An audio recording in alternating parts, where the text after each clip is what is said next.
The conflict between people and animals from elephant raiding farms for food and water is one of the main threats facing the livelihoods of locals in Voi constituency, surrounded by national parks. Jonas Mwakama, a farmer in Kajira village, has faced the full brunt of the devastation that comes with elephant raiding his farm. Mwakama owned 2 farms 4 kilometers apart, but he was forced to sell the farm as he was unable to effectively protect his farm from the raiding elephants. Kama hili shamba ambalo nalolima saa hii, sikuwa nimehamia hapa. Nilianza 2013 na kulikuwa kuna lala kwenyewe, ndovu hawakuwa wanaharibu. Lakini so tumekuwa na hizo shida kwa sababu ya human activity, lakini si kwa sababu ya wakulima tumesogea maeneo ya ndovu, lakini kwa sababu ndovu wamekuwa blocked.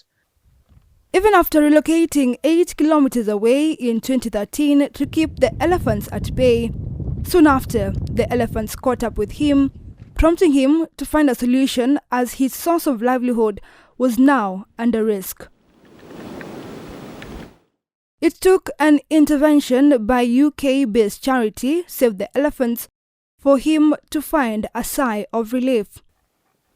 The organization has helped farmers erect beehives across the edges of their farms like fences, which has proved to be a pivotal solution to keep away elephants approaching his crops.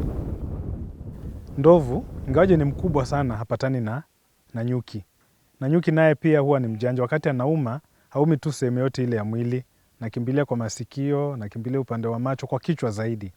Kwa hivyo, kitu alifanya ni kuwa ile spacing ya mizinga wanavoweka, kutoka kwa mzinga hadi kwa mzinga, kuna mita 7. Na mara nyingi, ndovu hapendi kupita katikati ya 2 objects.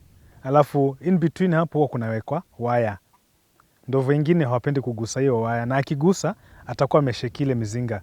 Akishekile mizinga tayari nyuki wanaanza kutoa ile sauti yao ya kubuzz, kuwa wako tayari kuattack. Sasa ndovu mara nyingi hapendi kuumwa na nyuki. Inabidi wanaondoka kabla. According to Mwakama, bee fencing has 99% success rate in keeping elephants out of farms. Cases za ndovu kuingia mahali ambapo kumewekwa mizinga huwa ziko chini sana. Kama kwangu huwa nasema ni 1%. Kwa sababu utakuta kati ya ndovu labda 200, mmoja tu ndiye atajaribu kuingia. Na huwa tunaweka record. Unakuta mara nyingi nimefanya testing huku kando kando ya mizinga, sijalima kitu. Na hapo ndo ndovu anakujia. Utakuta amevunja fence, ameingia, ataenda kando kando, arudi atoke. Ameogopa hiyo fence. Na unakuta hata ndovu kama walikuwa 3 wameingia, wakazunguka, lakini waliogopa tu hiyo fence ya mzinga. So kwangu imekuwa ikifanya kazi vizuri. Na unakuta mara nyingi huu upande ambao uko na mizinga mimi silindi, na linda upande mwingine ambao huna mizinga. Maana ndovu watazunguka waende mahali ambapo hakuna mizinga. The incidents of elephants ravaging farmlands have been on the increase, especially during drought seasons. While it is perceived that the increasing human population encroaching on wildlife territory has led to the human-wildlife conflict, Mwakama attributes it to the ravaging drought. Kulingana na study yangu ni kuwa ndovu wanafuata chakula. Kwa sababu mara nyingi mvua imenyesha, porini kuna majani, lakini bado kuna ndovu ataingia shambani. Na ukimtoa shambani kwako, anaenda moja kwa moja mpaka shamba next. Hata kama liko 1 kilometer away, anatoka tu kwa shamba mpaka kwa shamba. Kwa hivyo ndovu wanapenda sana kula mimea ambayo iko shambani. Si kwa sababu tu ya njaa. Saa zingine ni kwa sababu ya njaa, lakini si mara zote. Saa zingine tu anakula kwa sababu ni chakula delicious na kikomo nutritious. Monajuma Mwazindaki, a 53-year-old mother of 6, has also taken up the beekeeping strategy to keep elephants away from her farm. She is a mother of 6 and heavily depends on agricultural farming to tender for her children. Despite the upheavals that comes with regular elephant invasion of his farm, she can't give up on it. Sijakata tamaa. Mvua ikinyesha mimi ndio wa kwanza kupanda. Kwanza napanda kabla. Huo mchanga mweusi napanda kabla mvua haijanyesha. Nipane weke mbegu, alafu mvua ikinyesha navuka pande hii. That's why she diligently ensures that the beehives surrounding her farm are well maintained through routine checkups. Imekuwa na mafanikio, maana huku inatusaidia kutufuninio ndovu, kutufukuzia ndovu, tena huku inatusaidia ikiingia nyuki, wale watu wanini wanakuja wanachukua na tupatia pesa. During the months of October, November and December, depending on the rainfall pattern, elephant invasion is usually on the increase. A bad timing for farmers who are eagerly waiting for the harvest. To ensure Jonas leaves nothing to chance, he has a night tower. Na kwa sababu tawa iko juu, ukimulika tochi, na lazima utumie hizi tochi kubwa, ndovu kwa akili yake anachukulia kuwa wewe ni mkubwa kuliko yeye. So ukimulika ukiwa juu, huo mwangazo unakuta ndovu inabidi atoke. Na saa zingine hata tochi naweza ifunga hapo juu na nitumie tena tochi nyingine kwenda different direction, ile ndovu ataonekana kwamba anavamiwa. With necessity being the mother of invention, he has invented a noisy gun tool that he uses to scare away elephants at the watchtower. An invention that he keeps on improving over the years.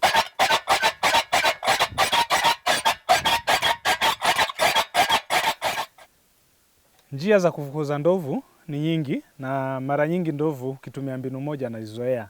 Na mkulima pia akifukuza ndovu kama ni muoga, anasababisha ndovu wazoee hiyo mbinu. Kwa hivyo mimi nilikuja na hii mbinu ya kutumia tu mikebe, naita noisy gun. Nimetumia elastic ambayo ina act kama spring, na niko na torch. Ndovu kama wameingia shambani ama nimewasikia kwa karibu, kabla hawajaingia shambani, naenda najificha hapo mahali natulia. Wakifika karibu, ninawasha tochi. Nikiwashia tochi kwa sababu iko bright, wanashtuka. Ila wameshtuka kabla hawajajua nini kinaendelea, huwa naanza kutumia hii noisy gun. Sasa sipigi tu nikiwa mahali pamoja, napiga huku nikiwafuata. Nakimbia 100 meters kama vile hutasimama. With all arsenals to deal with human-wildlife conflict administered, danger remains. That's why farmers like Makima have decided to diversify into animal keeping and planting crops that elephants dislike, like chilies and sunflower. Alternative tumekuwa ni hii sunflower, ambayo tukivuna tunazouzia watu wa Bidco, na pia tunajaribu pia mradi wa kuku ambao ni alternative badala ya kutegemea mahindi peke yake. Lakini mimi kivyangu huwa nalima zaidi pojo. Ingawa pojo wanapenda ndovu, lakini maturity ya pojo ukifananisha na mahindi ni tofauti. Mimi within 2 months nitakuwa nimevuna, nimeachana na mambo ya kulinda. Lakini mkulima mahindi naye atahitaji kulinda miezi 4. The incidents of human-wildlife conflict are costing the country dearly on many fronts, which calls for urgent intervention to reduce tension between farmers and elephants. Unpredictable weather patterns and drought that ravages the country each and every year has caused an increase in human-wildlife conflict. But for farmers in Kajire, the situation is different thanks to the mystery of nature, that one of the smallest animals in the wildlife ecosystem can be used to create peaceful coexistence between humans and elephants, thus reducing the cases of destruction of crops, killing of elephants, and killing of humans. Irene Mwangi for Capital News in Voi, Taita, Taveta County.